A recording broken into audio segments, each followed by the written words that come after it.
নমস্কার। দরজায় করা নাড়ছে বাঙালির শ্রেষ্ঠ উৎসব শারদীয়া, এবং এই শারদীয়ার আগে বিভিন্ন উন্মাদনা কেনাকাটা থেকে শুরু করে বিশেষভাবে আমরা প্রত্যেকে কিন্তু ব্যস্ত রয়েছি, এবং এই ব্যস্ততার মাঝে মাঠ ময়দান সেটাও কিন্তু রয়েছে ব্যস্ততা। এবং এই ব্যস্ততা কতটুকু সফল, ইতিমধ্যে কিন্তু রাজ্য ফুটবল সংস্থা পরিচালিত ঘরোয়া প্রথম ডিভিশন লিগ ফুটবল শেষ হয়েছে। রয়েছে আরো বেশ কয়েকটা আসর, এবং এই আসরের সার্বিক এবং যেভাবে উঠে এসছে বা যেভাবে দলগুলো নিজেদের প্রতিফলন ঘটিয়েছে ম্যাচে এবং প্রতিটি আসরে, তা কতটুকু সফল। কারণ আমরা দেখেছি যে ঘরোয়া এই ফুটবল মরশুম যেটা সদ্য শেষ হলো, মরশুমের যে প্রথম ডিভিশন শ্যামসুন্দর কম জুয়েলার্স যে চন্দ্র মেমোরিয়াল লিগ ফুটবল 10 দলীয় আসর, এই 10 দলীয় আসরে আমরা বিভিন্ন রাজ্যের ফুটবলারদের দেখেছি। তার পাশাপাশি রয়েছিল আমাদের ত্রিপুরার স্থানীয় ফুটবলাররা। আমরা দেখেছি প্রতিভার লক্ষণ, প্রতিভা আছে কিন্তু সুযোগ কতটা, ঘরোয়া ফুটবলের ভবিষ্যৎ কি, এইসব নিয়ে আজকের আমাদের আলোচনা। প্রতি বৃহস্পতিবার নিউজ ভ্যানগার্ডের এই বিশেষ ক্রীড়া বিষয়ক যে আলোচনা, এই আলোচনায় আমাদের মধ্যে আছে আজকে উপস্থিত রয়েছেন রাজ্য ফুটবল সংস্থার ফুটবল সংগঠক কৃষ্ণপদ সরকার। কৃষ্ণবাবু, আপনাকে স্বাগত জানাই নিউজ ভ্যানগার্ডের তরফ থেকে, এবং রয়েছেন কৃষ্ণ ক্রীড়া সাংবাদিক স্বপন মিয়া। স্বপন বাবুকেও আপনাকে স্বাগত জানাই। ধন্যবাদ। আমরা যে আলোচনাটা, যে প্রতিভা রয়েছে সুযোগ কতটা এবং ত্রিপুরা ফুটবলের ভবিষ্যৎ কতটুকু, কারণ আমরা জানি যে ঘরোয়া ফুটবল থেকে রাজ্য ফুটবলাররা উঠে আসছে এবং উঠে আসবে, এবং যে প্ল্যাটফর্মটা তৈরি হয়েছে সেই প্ল্যাটফর্মটা তৈরি করে দেবার একমাত্র কান্ডারি বা কারিগর হিসেবে আমরা বলবো রাজ্য ফুটবল সংস্থা। বিভিন্ন একাধিক পকেট থেকে তারা উঠে আসছে, প্রত্যন্ত গ্রাম থেকে উঠে আসছে। ঘরোয়া ফুটবলটাকে যেমন তারা উজ্জীবিত করছে, স্কুল পর্যায়ের ফুটবলটাকে তারা উজ্জীবিত করছে, এবং তাদের দিকে চোখ রেখে আগামী দিনে ত্রিপুরার ফুটবলের ভবিষ্যৎ। তো সেই প্রশ্নেই আমি ফুটবল সংগঠক কৃষ্ণপদ সরকার কাছে যাব। প্রথম প্রশ্ন, কৃষ্ণবাবু, ঘরোয়া 10 দলীয় যে প্রথম ডিভিশন লিগ ফুটবল শেষ হয়েছে, সেখানে কি উপভোগ করলেন এবং কি নজরে পড়লো 10 দলীয় আসর থেকে? কি রকম মাপের ফুটবলাররা ঘরোয়া থেকে স্থানীয় ফুটবলাররা এখানে উঠে এসেছিল? নমস্কার আপনাকে। আপনি প্রথমেই শুরু করেছেন আসন্ন শারদ উৎসবকে নিয়ে, তো আমার পক্ষ থেকে আগাম শুভেচ্ছা এবং অভিনন্দন। অ্যাকচুয়ালি দেখুন, আমরা প্রথম তো সি ডিভিশন, বি ডিভিশন, রাখাল নকআউট টুর্নামেন্ট, তারপর শ্যামসুন্দর চন্দ্র মেমোরিয়াল লিগ ফুটবল টুর্নামেন্ট সুন্দরভাবে আমরা শেষ করেছি। সকলের সার্বিক সহযোগিতা। আমরা কিন্তু কমিটমেন্ট করেছিলাম যে পুজোর যে আবহ এর আগেই আমরা আমাদের এই লিগ ফুটবল টুর্নামেন্টকে শেষ করব। সেই অর্থে কিন্তু আমরা ত্রিপুরা ফুটবল অ্যাসোসিয়েশন সফল হয়েছি। গত 14ই সেপ্টেম্বর আমাদের শেষ ম্যাচ গেল। এখানে আপনি বললেন যে 10 দলীয় টুর্নামেন্ট, এখানে কিন্তু আমাদের যে ত্রিপুরা ফুটবল অ্যাসোসিয়েশনের যে লিগ রুলস, সেখানে কিন্তু আপনি দেখবেন যে আমাদের যে প্রথম একাদশ, তার মধ্যে কিন্তু 3 জন স্থানীয় প্লেয়ারকে খেলাতেই হবে। সেই অনুযায়ী আমাদের 10 দলের মধ্যে কিন্তু আমরা যদি দেখি 3 × 30, মানে 30 জন আমাদের মাত্র স্থানীয় প্লেয়ার খেলছে। কিন্তু রেজিস্ট্রেশন কিন্তু হয়েছে প্রায় 80 থেকে 90 জনের মতো লোকাল প্লেয়ার। 10টা টিমের মধ্যে 6 জন, 7 জন, 8 জন করে ইন এভারেজ। তো একমাত্র ফ্রেন্ডস ইউনিয়ন ক্লাব সব আমাদের স্থানীয় প্লেয়ার, যারা জনজাতীয় অংশের বাইরে আছে, তাদেরকে নিয়ে কিন্তু আমাদের এই ফ্রেন্ডস ইউনিয়ন ক্লাবটা করেছে। তো আমরা এখান থেকে যা দেখলাম, ইন্টারস্টেট কিছু কিছু প্লেয়ার বড় ক্লাবগুলি যেমন আছে, ব্ল্যাকমোর বলুন, এগিয়ে চলো, ফরওয়ার্ড ক্লাব বা লাল বাহাদুর, ওনারা এনেছেন। কিন্তু ওরা শুধু জাস্ট এই 9টা ম্যাচ আপনার প্রথম লিগে আর সুপার লিগে 3টা ম্যাচ, ওই খেলাগুলি দিয়ে আমরা যতটুকু যাচাই করেছি, হ্যাঁ, আমাদের যারা স্থানীয় প্লেয়ার আছে, বাইরের যে প্লেয়ারগুলি আছে, তাদের যে টেকনিক, এবং পরবর্তী সময় আপনি দেখবেন কল্যাণ সমিতি একজন প্রাক্তন খুব স্বনামধন্য প্লেয়ারকে নিয়ে এসছে, কিন্তু তার থেকে কিন্তু আমরা ততটুকু ফ্রুটফুল দেখতে পাইনি। যদিও একটা খেলা সে 2টি গোল করেছে, কিন্তু এভাবে বিক্ষিপ্তভাবে টিমের সঙ্গে অ্যাডজাস্ট করা মুশকিল। আমরা চাইছি যারা স্থানীয় প্লেয়ার, আমাদের 70-80 জন আছে, তাদের থেকে আমরা বাছাই করে আমাদের আগামী দিন যে সন্তুষ্টভি টিম হবে, প্রতিভা আছে কিন্তু তাদেরকে সেরকম জায়গায় ফেলে তাদেরকে সেই প্রতিভার যে বিকাশ ঘটাতে হবে, সেই বিষয়ে আমরা ত্রিপুরা ফুটবল অ্যাসোসিয়েশন চিন্তা ভাবনা করছি আগামী দিন আমরা কিভাবে তাদের থেকে 30 জন 40 জনকে নিয়ে এটা ক্যাম্প করে, রেসিডেন্সিয়াল ক্যাম্প করে, হয়তো বাইরের থেকে একজন প্রশিক্ষক এনে ভালো স্বল্প সময়ের জন্য হলো তাদেরকে আলাদা কোনো কিছু দিতে পারি কিনা সেই বিষয়ে আমরা চিন্তা ভাবনা করছি। আপনি যে কথাটা বললেন যে 10টি টিমে 3 জন করে হলে 30 জন ফুটবলার, কিন্তু রেজিস্ট্রেশন করিয়েছে প্রায় 80, এবং সেখানে 10টি ক্লাব বা 10টি দলকে নিয়ে যে প্রথম ডিভিশন লিগ ফুটবল শেষ হলো, সেই জায়গায় দাঁড়িয়ে আমরা দুটো ফুটবল আসর, একটা চন্দ্র মেমোরিয়াল লিগ এবং রাখাল শিল্ড, এই দুটো ফুটবল আসরের পর সেইটা সমাপ্ত হয়ে যায় ঘরোয়া ফুটবল মৌসুমটা। আমরা যদি সিনিয়র এই ফুটবল দলে যারা 30 জন খেলেছে এবং সেখানে রেজিস্ট্রেশন করেছে 80 জন, এবং স্থানীয় কোনো একটা ফুটবল টুর্নামেন্ট কি করার পরিকল্পনা আপনারা নিয়েছেন বা নেবেন, যেহেতু আপনি বলেছেন যে একটা আপনাদের লক্ষ্য রয়েছে যে আগামী দিনে how they football develop TFA, তো সেক্ষেত্রে এই পরিকল্পনাটা কি আপনারা নেবেন যে শুধুমাত্র স্থানীয় ফুটবলারদেরকে নিয়েই ক্লাব ফুটবল করা হোক? সেরকম চিন্তা ভাবনা আমরা এখনো করিনি। সেগুলি ধরুন আমাদের যে এফিলিয়েটেড ইউনিটগুলি আছে তাদের সঙ্গে কথা বলতে হবে, প্লাস ডিস্ট্রিক্ট যে আমাদের এইগুলি আছে সেগুলি নিয়ে কথা বলতে হবে। কিন্তু আমরা কিন্তু সাব ডিভিশন এবং ডিস্ট্রিক্ট লেভেল এই টুর্নামেন্টগুলি কিন্তু আমরা করছি, এবং এগুলি সব স্থানীয় প্লেয়ার, স্থানীয় খেলোয়াড়, তাদেরকে নিয়ে কিন্তু আবার আমরা স্টেট মিটও করছি। তো সেখান থেকে কিন্তু আমরা ধরুন বয়স ভিত্তিক আমরা করছি। সেখানে আমাদের রাজ্যের যে দল বাইরে যা, সেটা সাব জুনিয়র কিছুদিনের মধ্যে আগামী মাসে হয়তো 15-16 তারিখ যাবে, যদিও ভেন্যু ঠিক হয়নি কোথায় হবে। আমাদের অলরেডি কিন্তু ক্যাম্প চলছে, 30 জনকে আমরা বাছাই করেছি। আজকেও সকালবেলা এই প্র্যাকটিস হচ্ছে। একটা কোচ নির্বাচিত হয়েছে আমাদের কানাই যাদব, পুলিশে যিনি চাকরি করেন, ত্রিপুরার সুনামধন্য গোলকিপার ছিলেন, এবং আমাদের টিম ম্যানেজার আমরা সুব্রত দত্তরা, যাকে আমরা টিটু বলে জানি, অলরেডি আমরা ম্যানেজার সিলেকশন করে দিয়েছি। তাদের কিন্তু প্র্যাকটিস চলছে। তো বয়সভিত্তিক টুর্নামেন্ট থেকেও আমরা নিচ্ছি, সি বি ওইগুলি থেকেও আমরা নিচ্ছি। সি তো কমপ্লিটলি আমাদের স্থানীয় প্লেয়ার। তো আমরা সেইভাবে যেহেতু subdivision, district, state meet করছি, আলাদা করে ক্লাব মিট করার চিন্তা ভাবনা এখন আমরা করছি না। স্বপনবাবু, প্রথম প্রশ্ন, কৃষ্ণবাবু যেটি কথাটা বললেন যে রাজ্য ফুটবল সংস্থার কি পরিকল্পনা রয়েছে, কতটা সফল হয়েছে এবং কি মাপে, সেই জায়গায় আপনি কিরকম দেখলেন 10 দলীয় আসর যেটা শেষ হয়েছে? প্রায় এটা 1 মাসের উপরে বেশি একটা লং ম্যারাথন ছিল ঘরোয়া ফুটবল। যারা আমাদের এই অনুষ্ঠান দেখছেন তাদের সবাইকে জানাই শারদীয়ার আগাম শুভেচ্ছা। যেহেতু খেলা নিয়ে কথা বলতে হচ্ছে, খেলার কথাই যে প্রশ্নটা করলো যে 10 দলীয় আসর, অর্থাৎ শ্যামসুন্দর জুয়েলারি চন্দ্র মেমোরিয়াল লিগ ফুটবলের আসর, তা নিয়ে কিন্তু কথা বলা রয়েছে। এখানে আমার সঙ্গে রয়েছে সংগঠক নন, ত্রিপুরা ফুটবল অ্যাসোসিয়েশনের যুগ্ম সচিব উনি। তো যে কথাটা বলবো, যে কৃষ্ণদা বলেছেন যে কি প্রত্যাশা, কি পরিকল্পনা রয়েছে, কিভাবে ফুটবলার তুলে আনবে বা তুলে আনার কি প্রয়াস রয়েছে, তো এই জায়গায় কিন্তু আমি একটু বলতে চাই। যদি এক কথায় বলি, ত্রিপুরা ফুটবল অ্যাসোসিয়েশন কিন্তু অন্যান্যবার তুলনায় এবারে একটু সফল বলা যায় আসরের পর। কারণ ক্রীড়ামোদী বা ফুটবল প্রেমী বা দর্শক যাদের বলি, একটু বেশি পরিমাণে এবার মাঠে এসছে রাখাল এবং চন্দ্রমেমোরিয়াল লিগ বল। আসলে কি এই জায়গায় কিন্তু বলা যায় কর্মকর্তারা বেশ সফল বলা যায়, বেশ সফল না, ভালো সফল বলা যায়। কারণ মাঠে এসছে ফুটবলাররা খেলা দেখেছে। কিন্তু একটা কথা বলেছেন যে তুলে আনতে গেলে তুলে এনেছে, করবে প্রয়াস। কিন্তু এই জায়গায় একটা কথা যদি আমি একটু অন্যভাবে বলি কৃষ্ণদাকে, যে কৃষ্ণদা আপনি যে কথাটা বলেছেন সেটা সঠিক, ফুটবলার উঠে আসবে। আপনি অনেকদিন খেলেছেন, অনেক সংগঠনের সঙ্গে যুক্ত আছেন, কিন্তু ফুটবলের উন্মাদনা ত্রিপুরা ফুটবল মাঠে যতটা তৈরি হয়েছে, আমরা কি বিভিন্ন জায়গায় সেই রেজাল্টটা পাচ্ছি?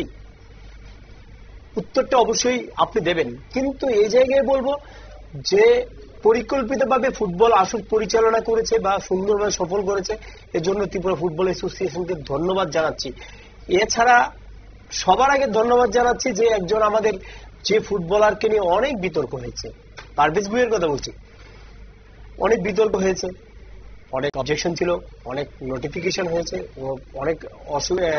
অনেক আইন অমান্য করেছে, সংস্থা তো ব্যবস্থা নেবেই। কিন্তু সর্বোপরি সবাই মিলে ত্রিপুরা ফুটবল অ্যাসোসিয়েশন খেলার সুযোগ করে দিয়েছে।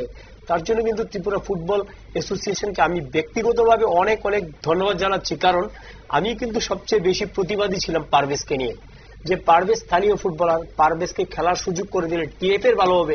নিশ্চয়ই টিএফ এর কর্মকর্তারা আন্দাজ করতে পেরেছেন। সুপার 4 এর আগে একটি ম্যাচ খেলেছে ব্লাডমাউথের, আর সুপার 4 এর 3টি ম্যাচ। তো কি হয়েছে ফুটবল মাঠে? পারভেজ যখন মাঠে ফিরল, একেবারে ব্লাডমাউথের খেলার যে ছক বা ব্লাডমাউথের খেলার ধরন বা পরিকল্পনা সব কিন্তু একেবারে পরিবর্তন হয়ে গেছে। ঠিক বলেছি কি কৃষ্ণ? কারণ শেষ ম্যাচে মানে সুপার 4 এ যাওয়ার শেষ ম্যাচটা খুব গুরুত্বপূর্ণ ছিল ব্লাডমাউথের। পারভেজকে ভিত্তি করে কিন্তু ওই ম্যাচটা খেলেছিল ব্লাডমাউথ। সেই ম্যাচে কিন্তু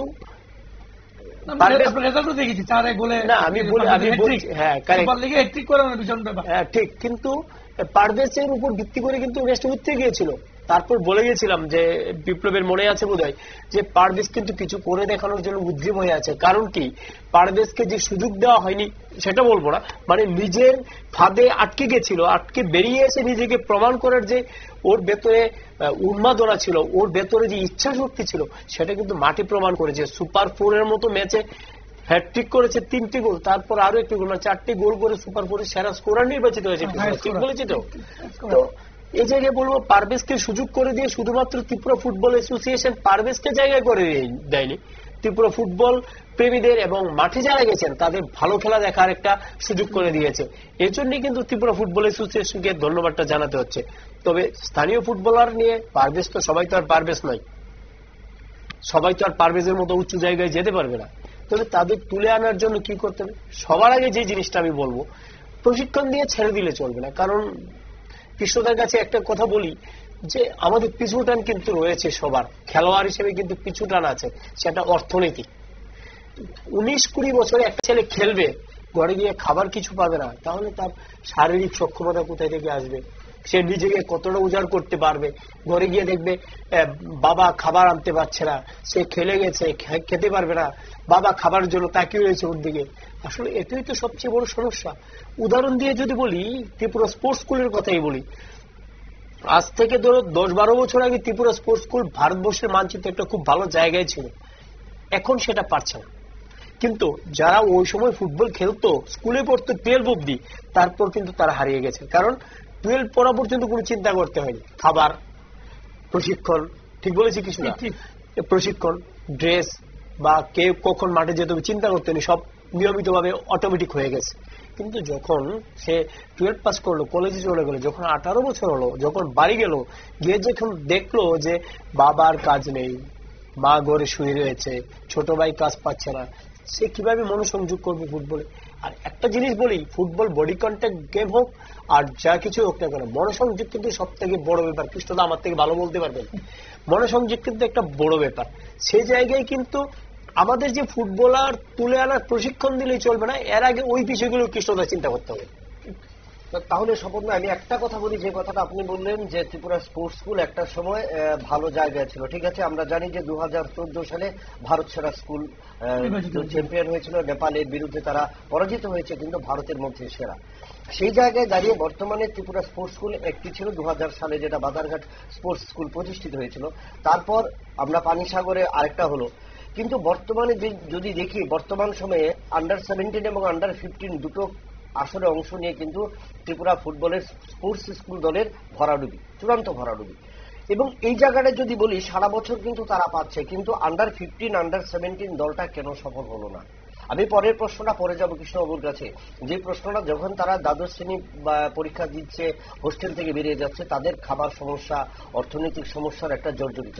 কিন্তু আন্ডার-15 এবং আন্ডার-17 টিম দুটো দল গেল, দিল্লিতে গেল, সেখানে কেন এত ব্যর্থ হবে? এই জায়গাটাই কি বলবেন? এটা অনেক বড় প্রশ্ন। আসলে কি জানো, ফুটবলের উন্নয়ন বিজ্ঞানের গতির সঙ্গে কিন্তু এগিয়ে চলছে। ফুটবলের যে পরিকল্পনা কিন্তু ডে বাই ডে চেঞ্জ হচ্ছে, সেই দিক থেকে কিন্তু নজর দিতে হবে। কারণ দেখো, ত্রিপুরা স্পোর্টস স্কুল যে পরিকল্পনা নিয়ে শুরু হয়েছিল, যখন শুরু হয়েছিল 2001 সালে, 2000 সালে শুরু হয়েছিল, 1 অগাস্ট শুরু হয়েছিল 2000 সালে। তারপর থেকে কিন্তু একটা পরিকল্পনা ছিল, পরিকল্পিতভাবে চলছিল। একটা সময়ের পর কিন্তু রেজাল্ট পেতে শুরু করেছিল, একটা সময় গিয়ে রেজাল্টটা থেমে গেছে। কারণ কি, সে জায়গায় যে পরিকল্পনা অনুযায়ী এগুচ্ছিল সেটা সর্বভারতীয় স্তরে হয়তো বা সঠিক ছিল, কিন্তু এখন যা চলছে, হয়তো আমার যা ব্যক্তিগত অভিমত, কিন্তু এখন যা চলছে সেটা হয়তোবা অন্যান্য রাজ্যগুলি বা অন্যান্য স্পোর্টসের যে সংগঠনগুলি আছে বা বিভিন্ন যে ধরো বিভিন্ন সেন্টারগুলি আছে বা বিভিন্ন অর্গানাইজেশনগুলি আছে যেভাবে ভাবে এবং প্রশিক্ষণ নিয়ে ফুটবলারদের তুলে আনছে, সে জায়গায় হয়তো আমরা কিছুটা পিছিয়ে গেছি, যে কারণে আমরা রেজাল্ট পাচ্ছি না। কিন্তু সেই দিকটা নজর দিতে হবে, যাদের দরকার নজর দেওয়ার তারা কিন্তু নজর দিতে হবে। ঘরে বসে রাজ্যে বসে কথা বলে বড় বড় কথা বলে রেজাল্ট পাওয়া যাবে না, খেলার মাঠে রেজাল্ট পাওয়া যাবে না। আমি কিন্তু বারবার বলছি যে বড় বড় কথা বলে নিজেকে খুব বিত্তবান বলে বা নিজেকে ধরো খুব সাহসী মনে করে কিন্তু খেলার মাঠে রেজাল্ট পাওয়া যাবে না। রেজাল্ট আসবে তখনই যখন বাস্তব এবং পরিকল্পনা দুটো মিলে একেবারে মাঠে প্রয়োগ করা হবে, তখনই কিন্তু রেজাল্ট আসবে। আমি তো বললাম প্রথমে যে ত্রিপুরা ফুটবল অ্যাসোসিয়েশন কে ধন্যবাদ জানাচ্ছি, দারুণভাবে শেষ করেছে এবং সফল। কিন্তু যদি স্থানীয় ফুটবলারদের নিয়ে বলবো, এই জায়গায় কিন্তু আমি এই ধন্যবাদটা জানাতে পারছি না। কারণ কি, স্থানীয় ফুটবলারদের নিয়ে যখন ত্রিপুরা রাজ্য দল করছে আমরা বিভিন্ন বয়স ভিত্তিক, তখন কিন্তু রেজাল্ট আমাদের কোথায়, কেন হচ্ছে না, সেটা কিন্তু কৃষ্ণদার কাছে অবশ্যই প্রশ্ন। আমার বিষয় একটাই, যে কথাটা সব তুমি বললে যে স্পোর্টস স্কুল মাধ্যমিক হোক উচ্চ মাধ্যমিকের পরে তারা হারিয়ে যাচ্ছে। তো সেখানে আমার একটা ধরুন ত্রিপুরা ফুটবল অ্যাসোসিয়েশনের পক্ষ থেকে হোক, রাজ্য সরকারের কাছে বা স্পোর্টস ডিপার্টমেন্টের কাছে আমার একটা আবেদন থাকবে, সেই ক্ষেত্রে যদি যারা 12 পাস করে বেরিয়ে যাচ্ছে তাদেরকে যেন নির্দিষ্ট একটা কলেজে অ্যাডমিশনের ব্যবস্থা করে তাদেরকে যাতে আবার সেই স্পোর্টস স্কুল যেমন ধারাবাহিকতা যেন একটা লেভেল অব্দি, কারণ 25-26 বছর অব্দি বয়স অব্দি তার পিক টাইম থাকে। যেই 27-28-29 বছর হয়ে গেল তার আস্তে আস্তে গ্র্যাজুয়ালি সেটা ডাউনের দিকে নামতে থাকে। তো আমি একটা এরকম রাখবো, প্রস্তাব রাখবো বা আমার সাজেশন থাকবে যে কলেজ স্তর পর্যন্ত যেন ত্রিপুরা স্পোর্টস স্কুলের যে বাধারঘাট হোক বা বানিসাগর হোক, যেন কলেজ ভিত্তিক তাদেরকে হোস্টেলে রেখে নির্দিষ্ট রাখা, একসঙ্গে তাদেরকে রাখা, সো দ্যাট তারা ওই একসঙ্গে ওই পিরিয়ডটা পর্যন্ত তারা খেলতে পারে এবং আলটিমেটলি তাদের রেজাল্টটা কিন্তু স্টেট পাবে, সেখানে হয়তো সাকসেস হতে পারে। সেটা রাজ্য সরকার এবং স্পোর্টস ডিপার্টমেন্টের কাছে আমার একটা আবেদন থাকবে, সেটা করলে মনে হবে। আর যেটা বলছিলাম আপনার যে ডিভিশনটা শেষ হলো, আমরা কিন্তু এখানে একটা জিনিস দেখেছি যে মাঠে আমরা সবাই কিন্তু গোল দেখতে চাই। ফুটবল খেলা মানে একটা গোল হোক, আনন্দ হোক, গোল হলে যে একটা উত্তেজনা উন্মাদনা থাকে। এবার কিন্তু আমরা যে 45টা প্রথম লিগের খেলা হয়েছে সেখানে কিন্তু 173টা গোল হয়েছে, মানে ইনের এভারেজ আপনার যদি ধরি প্রায় 4টা করে কিন্তু প্রতি খেলা গোল হয়েছে। তাহলে গোলের যে একটা ক্ষুধা, এখানে আমি বলবো যারা স্ট্রাইকার তারা কিন্তু সাকসেস। সেই জায়গাতে আমাদের যারা ডিফেন্সিভ লাইন তারা সেভাবে হয়তো সেটা করতে পারেনি। এবং সুপার লিগেও আমরা দেখলাম 6টা খেলার মধ্যে 18টা গোল হয়েছে, ওখানে কিন্তু এভারেজ 3টা করে গোল। তাহলে গো ফর গোলস যে ফুটবলের যে স্লোগান, সেটা কিন্তু এবার আমরা প্রথম ডিভিশনে কিন্তু আমরা দেখতে পেয়েছি। এবং এখানে কিছু কিছু স্থানীয় প্লেয়ার যারা আছে তাদের আমরা যেমন উদীয়মান প্লেয়ারকে কিন্তু আমরা এনকারেজ করেছি। 5,000 টাকা, আমরা টাকাটা হয়তো বড় ফ্যাক্টর না, কিন্তু একটা ইন্সপাইরেশন তাদেরকে ভালো খেলার জন্য, যেমন রাজচন্দ্র জমাতিয়া মানে ইমার্জিং প্লেয়ার, খুব সুন্দর খেলেছে, এত ঠান্ডা। তো আমরা কিন্তু চাইছি স্থানীয় প্লেয়াররা উঠে আসুক। এবং দেখবেন এইবার মানে গতবার কিন্তু আমাদের 5 জন স্থানীয় প্লেয়ার ছিল প্রত্যেক ক্লাবে, ম্যান্ডেটরি। এবার কিন্তু এটা কমিয়ে 3 জন আনা হয়েছে। তাহলে কি স্থানীয় প্লেয়াররা কিন্তু খেলার সুযোগ একটু কম পাচ্ছে। তো হয়তো আমাদের আবার মিটিং হবে, আলোচনা হবে, ক্লাবগুলিকে নিয়ে বসবো, তখন হয়তো আমাদের প্রস্তাব হবে যাতে আরো স্থানীয় প্লেয়ার যাতে বেশি করে সুযোগ পায় সেটাও দেখতে হবে, ক্লাবগুলিও বুঝতে হবে। কারণ আমাদের ইন্টারস্টেটের প্লেয়ার কয়টা ক্লাব হয়তো আনতে পারে, আর্থিকভাবে সচ্ছল আছে, কিন্তু আলটিমেটলি আমাদের স্থানীয় দেখতে হবে। আর আমার একটা, যেহেতু আমি ত্রিপুরা ফুটবল অ্যাসোসিয়েশনে আছি, আমি নিশ্চয়ই বিভিন্ন যখন সভা হবে আমি সেখানে প্রস্তাব রাখবো যে আমাদের যে সি ডিভিশন, বি ডিভিশন, সেখানেও বয়স ভিত্তিকের একটা আগে কিন্তু ছিল যে আন্ডার-19 রাখতে হবে বি ডিভিশনে, দুটো বা 21-এর 2 জন রাখতে হবে এ ডিভিশনে।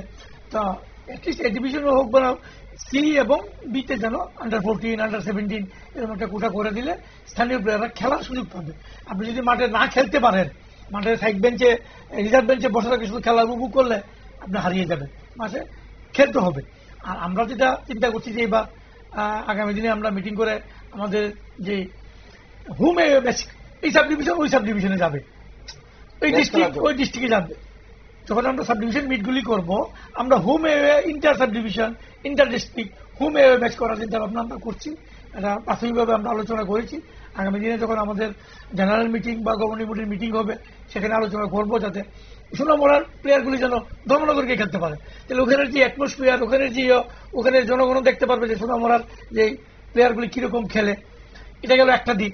আরেকটা হচ্ছে আপনারা দেখবেন এখন বর্তমানে সারা ত্রিপুরা কিন্তু বিভিন্ন ধরনের টুর্নামেন্ট চলছে, এবং সেখানে কিন্তু প্রাইজ মানি দেখুন, গাড়ি থাকে, স্কুটার থাকে, থাকে। তো সেখানে আমি এমএলএ কাপ চলছে বক্সনগর। তো সেরকম যদি সারা ত্রিপুরা সব এমএলএরা, একটা বিধানসভা আছে, সব এমএলএরা মিলে যদি একটা ইন্টার এমএলএ কাপ আমার থাকবে, এরকম করতে পারে, স্থানীয় প্লেয়ার হতে হবে। আমার কথা হচ্ছে ওই বিধানসভার প্লেয়াররাই খেলবে শুধু, যে বিধানসভার উনি সদস্য ওখান থেকে করছে ওই বিধানসভা। তাহলে কি হলো, স্থানীয় প্লেয়াররা কিন্তু উৎসাহ পাবে, এবং এই খেলাটা কিন্তু সারা বছর ব্যাপী সাইক্লিং হবে। এটা করলে মনে হয় আরো স্থানীয় প্লেয়াররা সারা বছর মাঠের মধ্যে থাকবে। নাহলে পার্টিকুলার 2 মাস 3 মাস খেলে কিন্তু সারা বাকি 8 মাস 9 মাস করে বসে থাকতে হবে। রাজ্য সরকারের যে ডেভেলপ 8টি সিনথেটিক মাঠ তৈরি করেছে, আপনার যে প্রস্তাব, সেই প্রস্তাবকে আপনারা ক্রীড়ামন্ত্রী বা মুখ্যমন্ত্রীর কাছে তুলে ধরবেন যে স্থানীয় ফুটবলটাকে আরো ডেভেলপ করার জন্য, যেখানে 7-8টা আমরা ইতিমধ্যে আমরা পেয়ে গেছি, উদ্বোধন হয়ে গেছে, এবং সেই ক্ষেত্রে যদি 8টি জেলাকে নিয়ে সেই ফুটবল টুর্নামেন্ট করা হয়, তাহলে ফুটবলটা একটা দীর্ঘমেয়াদী হবে। মাঠের ক্ষেত্রে মানুষ আসবে, এবং অর্থনৈতিক দিক দিয়ে যে মানুষ আরো একটু ডেভেলপ করার, তার কি একটা সুযোগ তৈরি হবে? নিশ্চয়।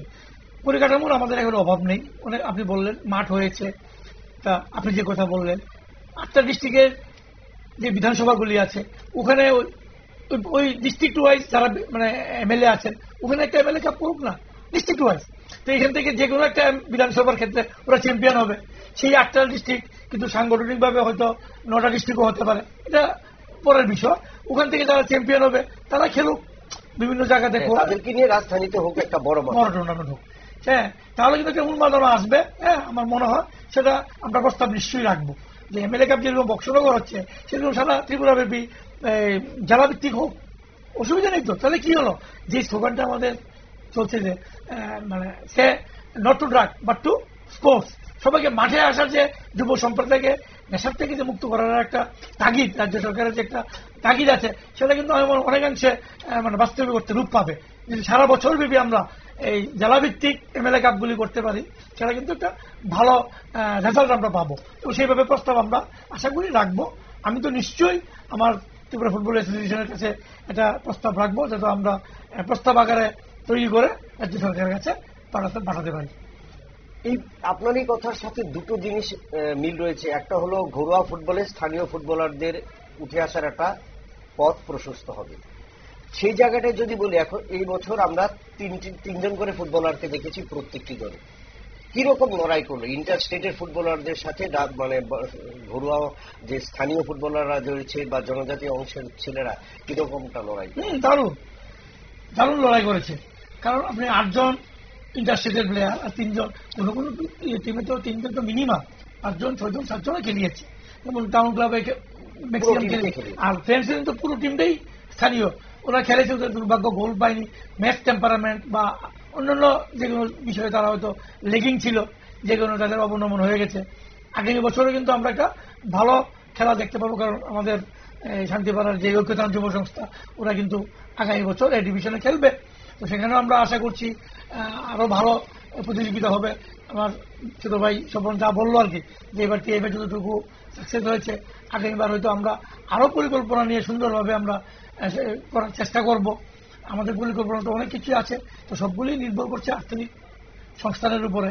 আমাদের এখানে যে ক্লাবগুলি আছে, 4-5টা ক্লাব হয়তো অর্থনৈতিকভাবে একটু স্বাবলম্বী, কিন্তু বাকিরা অর্থনৈতিক অবস্থা খুবই দুর্বল। দেখা যাক কি হয়, হ্যাঁ, সেখানে কি করতে পারি, আমরা কতটুকু সাপোর্ট দিতে পারি। আমাদের এবার যেরকম বলছিল যে আমরা যে সুপার লিগে যে বাইরে থেকে রেফারি আনলাম, তো ওনারা বলতে চাই এত টাকা খরচ করে ক্লাবগুলি করছে, তোমরা কেন আই লিগে বি ডিভিশনে বা ডিভিশনে পাঠাও না, গেলে তো ত্রিপুরার একটা আইডেন্টিটি হবে।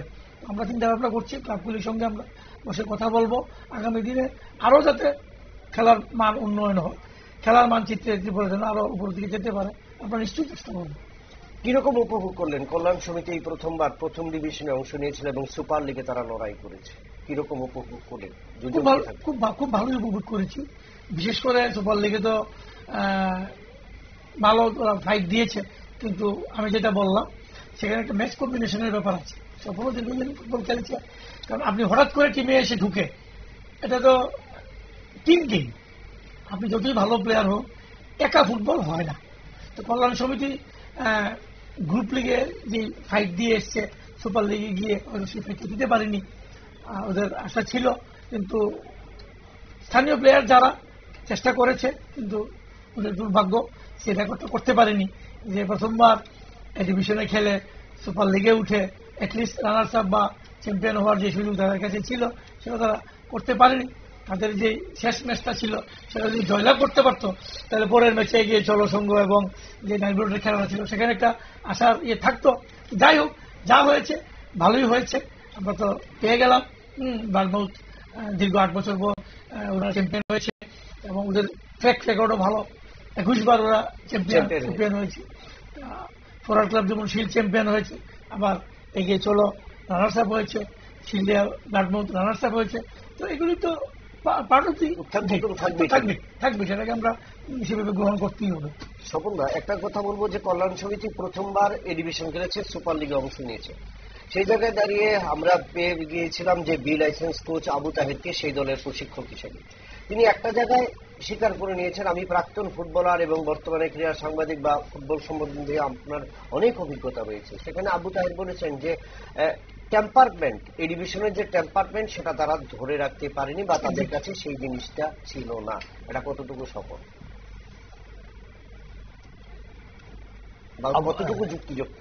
আবু তাহেরের কথা বলি, প্রশিক্ষক হিসেবে কিন্তু আমি বলবো সফল এই বছর। একটা নতুন দলকে তৈরি করেছে, তারপর সুপার ফোরে তুলেছে, 3য় স্থান পেয়েছে। সেটা কিন্তু আসলে রেজাল্ট বড় কথা, যদিও সেটা কিন্তু কম করে দেখলে চলবে না। নতুন দল, তারা কিন্তু আগামী দিনে একটা বার্তা মাঠে রেখে গেছে যে আগামী দিন আরো ভালো খেলবো আমরা। তারা এনেছিল রোনাল্ডো আগস্টিনকে, ফুটবলারকে, গোয়ানিজ ফুটবলার এনেছিল। হয়তোবা সে নিজের পরিবেশ, যে পরিবেশ সে পরিবেশ পায়নি বা নিজেকে মেলে ধরতে পারেনি মাঠে, কিন্তু বেশ বড় মাপের ফুটবলার আগস্টিন। যে কথাটা বলবো যে আবুদা যে কথাটা বলেছে টেম্পারমেন্ট, সেটা তো একটা, আমি বলবো সবার আগে একবার বলেছিলাম যে মনোসংযোগের দরকার, সেই সঙ্গে টেম্পারমেন্ট খুব জরুরি। যে কোনো জায়গায় নিজেকে সফল করতে গেলে বা সাফল্য পেতে গেলে নিজের টেম্পারমেন্ট একটা খুব জরুরি। সবাই সেটা পারে না, কারণ আমরা দেখেছি মাঠে অনেক বড় বড় মাপের ফুটবলার খুব টেম্পারমেন্টের জন্য অল্পের জন্য ম্যাচ থেকে হারিয়ে যায়। একটা ছোট্ট গল্প বলি, আমরা দিয়েগো আর্মান্দো মারাদোনার কথা সবাই জানি।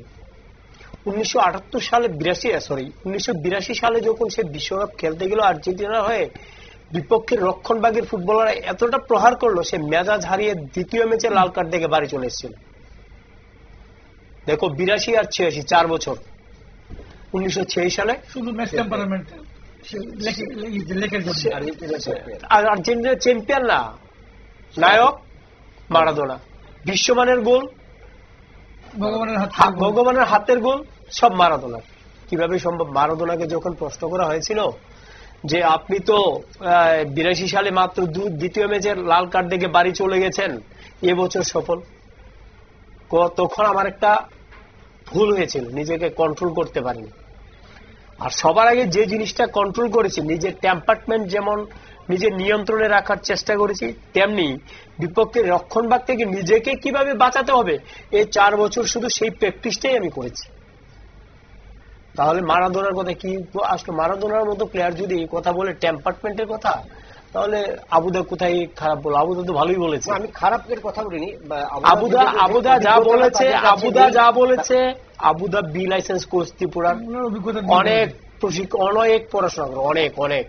আমার ব্যক্তিগত পরিচয় আছে, আমি জানি পড়াশোনার ব্যাপারে গাফিলতি নেই, প্রচুর পড়াশোনা করেও, এবং পড়াশোনা করেই বলেছে এবং স্টাডি করে বলেছে যে টেম্পারমেন্ট একটা ব্যাপার খেলার মধ্যে। ম্যাচের টেম্পারমেন্ট যদি ফুটবলাররা নিতে না পারে। সব তুমি দেখো, এই যে টেম্পারমেন্ট কথা বলছো তুমি, ওই দিন এগিয়ে চলার সঙ্গে বোধহয় খেলাটা 1 গোলে এগিয়ে ছিল, ম্যাচ টেম্পারমেন্টটা তারা ধরে রাখতে পারেনি বলে 2 গোল খেলো। না, এর পাশাপাশি যদি বলি 9 বুলেটসের সাথে একটা ম্যাচ টেম্পারমেন্ট ধরে রাখতে পারেনি, রেফারির এক সিদ্ধান্তের পর তারা 7-8টা বল বাইরে ফেললো, তাহলে এটা কি ফুটবল সুলভ আচরণ তো হয়নি? না, এটা তো টেম্পারমেন্টের একটা পার্ট। এটা ইতিবাচক বলবো না, এটা নেতিবাচক ফুটবল। আসলে ওরা প্রতিবাদ করেছে আম্পায়ারের সিদ্ধান্তের, কিন্তু প্রতিবাদটা এভাবেই বেছে নিয়েছিল ওরা করবে। দেখো আরেকটা কথা বলি, মানে এটা একটু অন্যভাবে বল নেবে না, মণিপুরি যারা ফুটবলাররা আছে না, ওরা সবাই একসঙ্গে সবকিছু প্রতিবাদ করে। আমরা তার খেলার প্রতিফলন কিন্তু কল্যাণ সমিতির খেলায় দেখতে পেয়েছি। আমি মাঠে গেছি তো, প্রত্যেক খেলায় দেখেছি তো, রোনাল্ডো আগস্টিনকে ওরা বল দেয়নি, দেওয়ার চেষ্টা করেনি। তাদের একটা মানে তাদের ইগুলারটা একটু বেশি। আমি কমপক্ষে তো ধরো মণিপুরি ফুটবলার আসছে, ধরো কমপক্ষে 30 বছর ধরে, প্রায় 30 বছর হবে না, 25 বছর হবে, এর থেকে বেশি সময় ধরে ওখানে গিয়ে খেলে হয়েছে মণিপুর। ওরা একসঙ্গে প্রতিবাদ, ইউনাইটেডলি প্রতিবাদ করার ক্ষমতা ওদের অনেক বেশি। ওরা যে ম্যাচগুলি কল্যাণ সমিতি হেরেছে, যদি রোনাল্ডো অগস্টিনকে সঠিকভাবে ব্যবহার করতো নিশ্চয়ই হারতো না। নিশ্চয়ই তুমিও দেখেছো খেলা বিপ্লব, যে অগস্টিনের বল কন্ট্রোল এবং বল ছাড়া দারুণ, কিন্তু দেখেছো তুমি, পজিশন সেন্স খুব ভালো। তুমি দেখেছো একটা গোল করেছে, তাকে বল দেয়নি, নিজেদের ডিফেন্সে বড় বক্সের কাছ থেকে বলটা দিয়ে সে বিপক্ষের বড় বক্সের কাছে গিয়ে বল পেয়ে গোল করেছে। বুঝতে পারছো, একটা অনলি ওয়ান পাস তাকে দিয়েছে, সেখান থেকে দৌড়ে সে পেয়ে গোল করেছে। তাহলে বুঝতে পারছো তার কতটা অনেক বড় মাপের প্লেয়ার। তাকে সঠিকভাবে প্রয়োগ করা হয়নি না, তাকে সঠিকভাবে খেলতে দেয়নি সতীর্থরা। আমি বলবো সেটার জন্য দায়ী সতীর্থ ফুটবলাররা, কারণ ওরা চাইছিল যে অগস্টিন বাইরে থেকে এসছে, ওদের দিয়ে করালে হয়তো বা ওদের ধারণা, আমার ব্যক্তিগত। আমি যদি সকল এই জায়গাটায় বলি যে অগস্টিন আসার পর মাত্র 3টি ম্যাচ সুযোগ পেয়েছে, পাশাপাশি দলের সাথে কম্বিনেশন করার সেই সুযোগটা পায়নি, মাত্র 2 দিনের অনুশীলন। সেটাও কি একটা ফ্যাক্টর হতে পারে? অবশ্যই সেটাও ফ্যাক্টর। আমি তো বলছি যে আপনি যত বড় মাপের খেলোয়াড়ই হন, এখানে টিম গেম, 11 জনের কম্বিনেশন।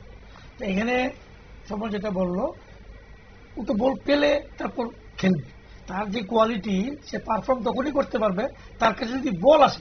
সে যদি বলই না পায়, সে তার কোয়ালিটি কিভাবে শো করবে? তো সেখানে আমি বলবো যারা সতীর্থ খেলোয়াড় ছিল, তাদের আগে দলের স্বার্থটা দেখা উচিত ছিল।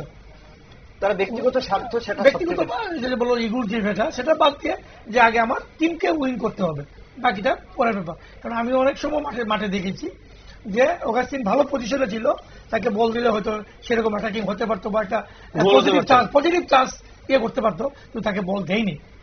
অনেক সময় সে চেঁচিয়ে বলছে বল প্লিজ, বল প্লিজ। কিন্তু তার অনেক সময় একটু মানে রাগান্বিত দেখা গেছে, কারণ পজিশনে গিয়ে গেল, কিন্তু সেখান থেকে ব্যাক পাস হয়েছে, কিন্তু সে পজিশনে রয়েছে বক্সে, তাকে কিন্তু দেওয়ানি সেই জায়গায়। এটা অবশ্য বড় মাপের ফুটবলারদের মধ্যে সেটা কিন্তু সবচেয়ে বেশি প্রতিফলিত হয় ম্যাচের মধ্যে। এবং ম্যাচের ওই টেম্পারামেন্ট, টেকনিক্স এবং অপোনেন্টের উপর যে প্রেসার ক্রিয়েট করা।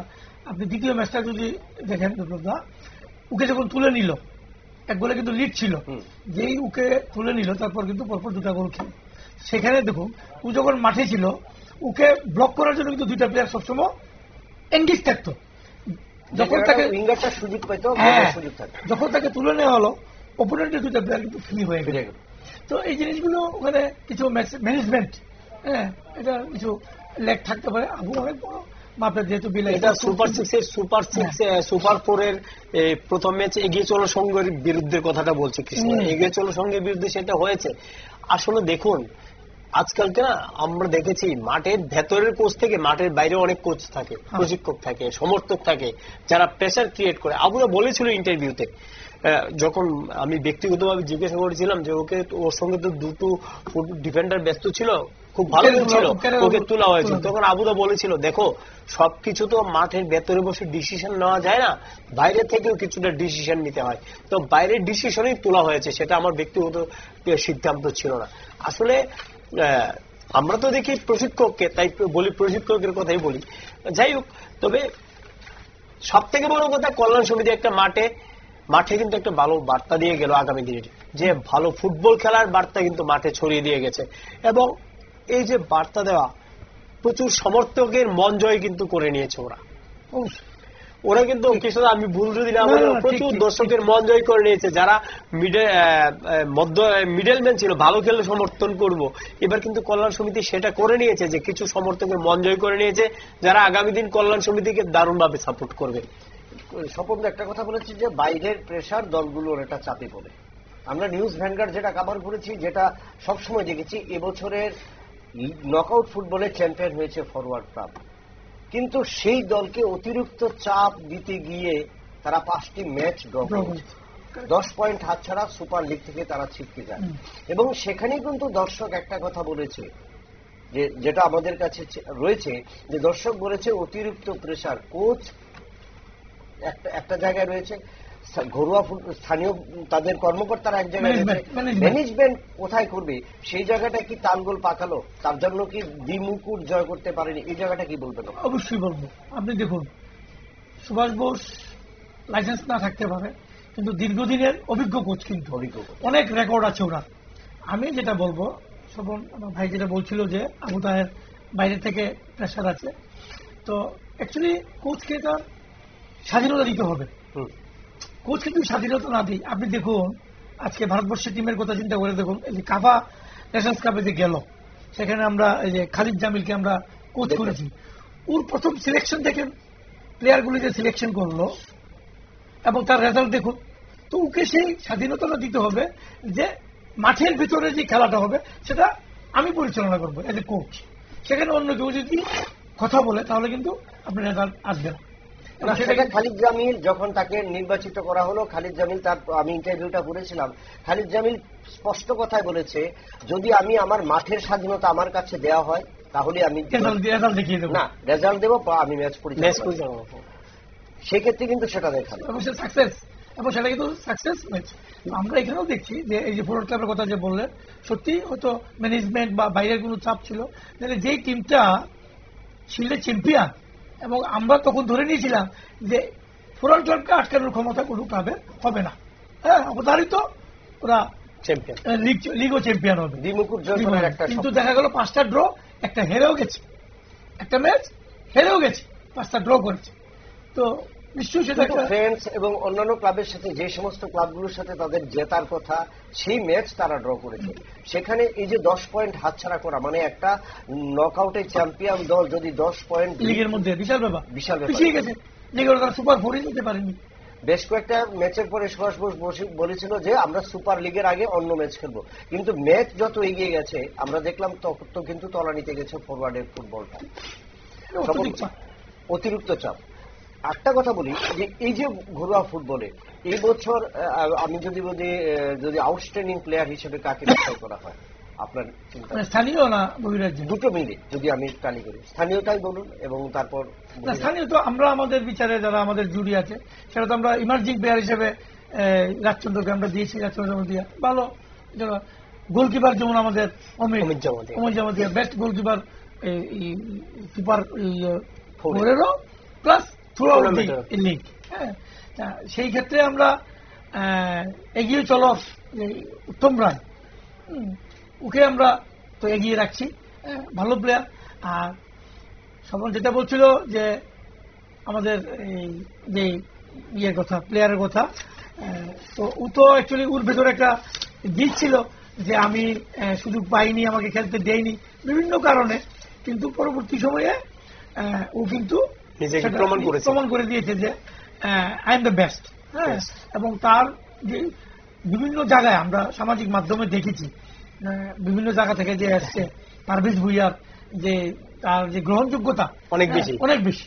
তো সেই হিসেবে আমরা রাজচন্দ্রকে দিয়েছি থ্রু আউট দি লিগ যেহেতু খেলছে, কিন্তু পারভেজ ভুইয়া স্থানীয় প্লেয়ার হিসেবে কিন্তু সেরা খেলব ও যা, এবং ওর যে ক্ষিপ্রতা, ওর যে বল রিসিভিং, এবং একটা গোল তো সত্যিই খুব, আমি দীর্ঘদিন ফুটবল খেলেছি, হ্যাঁ এলআইএস কোচের আন্ডারে কোচিং করেছি, কিন্তু একটা বল উপর থেকে যেটা বলটা পড়লো উইদাউট রিসিভিং, ওই বলটাতে সে গ্রাউন্ড লেভেলে যে গোল করলো, তার দ্বিতীয় গোলটা, হ্যাটট্রিকের দ্বিতীয় গোলটা, যে গোলটা ছিল অবিশ্বাস্য, মানে এত কন্ট্রোল আর কি বা কনফিডেন্স। তো সেই হিসেবে আমরা পারভেজ ভুইয়াকে ধরতে পারি। আর আমি তো কথা বললাম, বাইরের প্লেয়ার উত্তম রায় খুব ভালো, যে হাই স্কোরার হলো, ও ভালো প্লেয়ার। কারণ ভালো খেলোয়াড় দেখেছি এতগুলি গোল করতে পেরেছে, গোল ক্ষুধা আছে, সুযোগ বুঝে পজিশন সেন্স আছে, তো সব মিলিয়ে আছে 3-4 জন ভালো খেলোয়াড় আমরা দেখেছি বাইরের এবং স্থানীয় সংমিশ্রণে সুন্দর খেলা আমরা উপভোগ করেছি। 10 দলীয় আসলে সেরা অধিনায়ক হিসেবে কাকে বাছাই করবে স্বপ্নবাবু? ফুটবলে আসিফ আলী মোল্লা পরিষ্কার, আমিও সঙ্গে সহমত। কারণ আসবে না, কারণ আসিফ আলী মোল্লা প্রমাণ করে দিয়েছে ফুটবলারের কোন নির্দিষ্ট জায়গা নেই।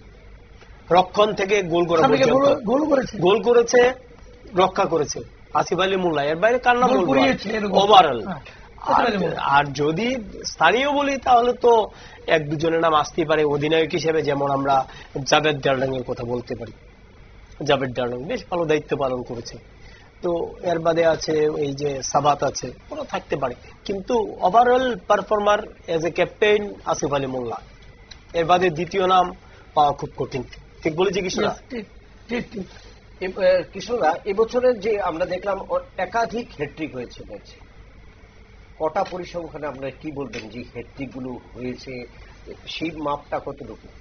না সেটা দেখুন, সেটা হচ্ছে নির্ভর করে যারা গোল করে, এটা বলি আমরা সুযোগ সন্ধানী। হ্যাঁ, হয়তো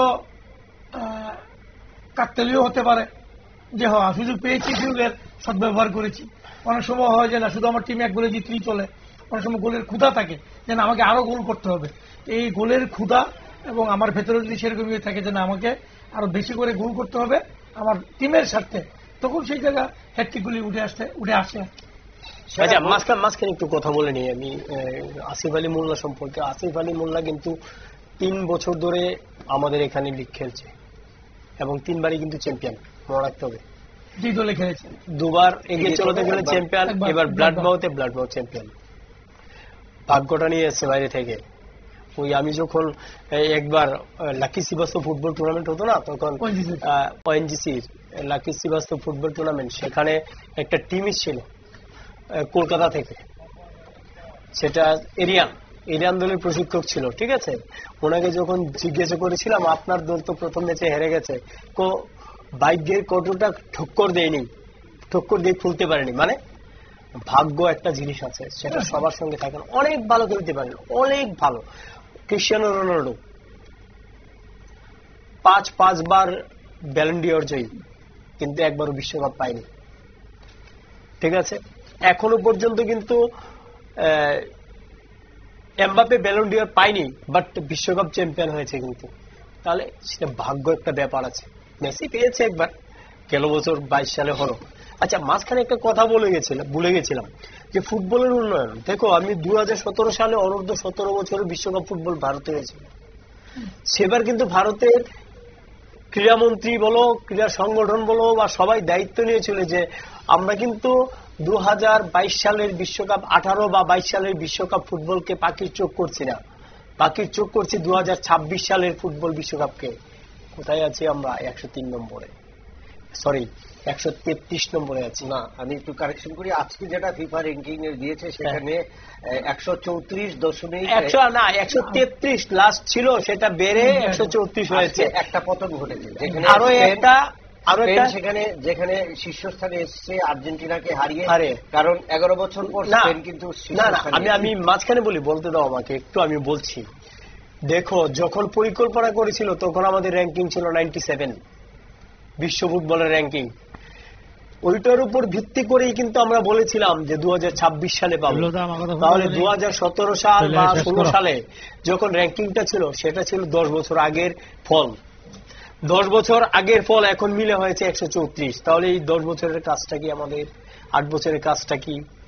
তাহলে কিভাবে ফুটবল এগোবে? হ্যাঁ, আমাদের রাজ্যের কর্মকর্তারা কাজ করেছে, বহিরাজ্যের ফুটবল অনেক সফল হয়েছি, কিন্তু আমাদের রাজ্যের ফুটবলের পরিস্থিতি কিন্তু অনেকটা এরকম।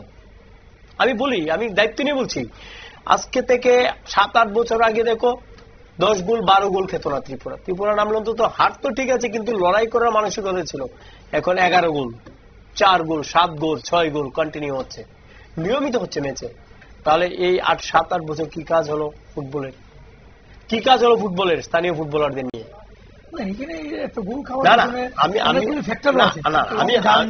অসুস্থ যে ওখানে গিয়ে মানে অ্যাটমসফিয়ার বা ওয়েদারের সঙ্গে মিলানো, আবার তো এর সঙ্গে এটাও ঠিক আছে, আমরা ভালো ভালো টিমকেও হারিয়েছি, মিজোরাম বা অন্যান্য যে সমস্ত শক্তিশালী টিমগুলি আছে, মণিপুরকেও আমরা হারিয়েছি। তো সেটাও আমরা পাশাপাশি দেখতে আগে হবে। আগে না, কৃষ্ণদের কথাটা সঠিক যে অ্যাকচুয়ালি জার্নি করে খেলাটা খুব কঠিন। আগে তো আগে এখন যাওয়ার রাস্তা যতটা সহজ, আগে কিন্তু ততটা সহজ ছিল না, আর কঠিন পথে যেতে হতো। না, তো আমরা প্রায় অন্তিম পর্যায়ে, আমি স্বপনদার কথা দিয়ে শেষ করবো যে জায়গাটা, যে আমরা ত্রিপুরা থেকে বলি বা ত্রিপুরার ফলাফল নিয়ে আমরা পর্যালোচনা করছি। যে লক্ষ্যটা ভারতবর্ষ থেকে দেখা হয়েছিল, যে সেই জায়গায় ভারতীয় ফুটবলটাই কিন্তু অনেকটাই ডিটোরেট করেছে, এবং ভারতের সাথে রিলেটেড যে প্রান্তিক রাজ্য ত্রিপুরা, সেটাও কিন্তু বাই লিঙ্ক আপ একটি জায়গাতেই। তবে আমাদের একটা লক্ষ্য যে 2036 সালে অলিম্পিক অংশগ্রহণ, তার পাশাপাশি বিশ্ব ফুটবলে অংশগ্রহণ, এবং এই ফুটবলটাকে অংশগ্রহণ করার জন্য রাজ্য ফুটবল সংস্থা যে পরিকল্পনা নিয়েছে, প্রত্যেকটি রাজ্যে 28টি রাজ্যের যে প্রত্যেকটি ফুটবল অ্যাসোসিয়েশন যদি একভাবে একসাথে আলোচনা করে বা সেখানে একাডেমিক সিস্টেম ফুটবল করা হয়, তাহলে কিন্তু মনে হয় না যে বেশি দিন হবে না যে ভারতীয় ফুটবল বিশ্ব ফুটবলে দরবার স্থান করতে পারবে। কারণ সেই জায়গাটাই কিন্তু ঘাটতি রয়েছে ভারতীয় ফুটবলে। কারণ আমরা দেখেছি পরপর 5 থেকে 7টা বছর দুজন বিদেশি কোচের হাতে বিরাট অর্থ দেওয়া হয়েছিল, কিন্তু হয়নি কিছু।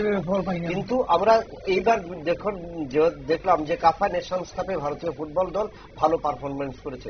কতদিনের অনুশীলন? 24 দিনের অনুশীলন। সামনে রয়েছে এএফসি বিশ্ব যোগ্যতা পর্বের লড়াই, সেখানেও কিন্তু খালিদ জামিলের একটা বড় চ্যালেঞ্জ রয়েছে, এবং ইতিমধ্যেই 30 জনকে ডাকা হয়েছে, এবং সেখানে সুনীল ছেত্রীকেও ডাকা হয়েছে। কারণ কাফা নেশনসে একটা কথাই বলেছে খালিদ জামাল, যে আমি ইয়ং ট্যালেন্টেড যারা ডেকেছি তাদের প্রত্যেকের বয়স 18 থেকে 26, বাকিদের আমি অভিজ্ঞতা সম্পূর্ণ রাখবো। এবং সেক্ষেত্রে যেটা হবে এএফসি কাপে, সেখানে সুনীল ছেত্রীকে আবার দায়িত্ব নিতে হবে, সেটা কিন্তু ইঙ্গিত দিয়ে দিয়েছে একদম খালিদ জামান। তো বলা যায় যে শুধু রাজ্য ফুটবল নয়, আগামী দিনে রাজ্য ফুটবলের সাথে একাধিক ফুটবল যখন উন্নতি হবে, তাতে কিন্তু ভারতীয় ফুটবল উন্নত হবে, এবং ভারতীয় ফুটবল সম্পর্কে আমরা গর্বান্বিত হব বা আমরা নিজেরা গর্ববোধ করতে পারবো। আবারও আজকের এই আলোচনা যারা দুজন অংশ নিয়েছিলেন, তাদের প্রত্যেকেই, যে কৃষ্ণপদ সরকার এবং স্বপন বাবুকে, নিউজ ভ্যানগার্ডের তরফ থেকে আজকের এই বিশেষ টক শো প্রতিভা আছে সুযোগ কতটা, ঘরোয়া ফুটবলের ভবিষ্যৎ, এবং এই আলোচনা সার্থক হবে আগামী দিন রাজ্য ফুটবলের ক্ষেত্রে, সেটাই আজ পর্যন্ত এখানে রাখলাম। নমস্কার।